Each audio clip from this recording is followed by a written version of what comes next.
When the smoke alarm beeps every 30 seconds, the backup battery is low. To change the battery, pull the locking pin out.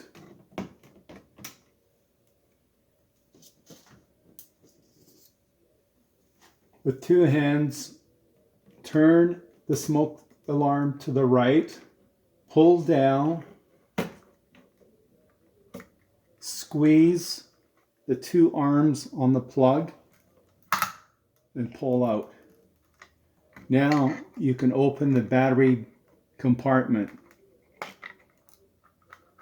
Hold open, pull the tab, the battery will come out. Get a new battery. Ensure the negative side is on the right. That's the bigger terminal.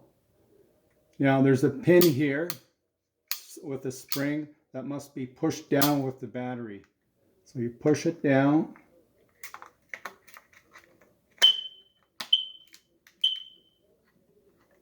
Close the lid. Now line up the plug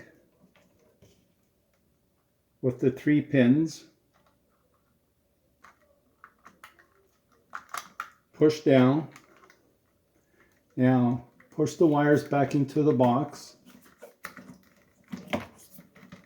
Line up the 2 grooves. Twist to the right. The unit will slip in and then back to the left to line up the holes. Now you can put the locking pin back in. Test the unit. Now you're good for another year.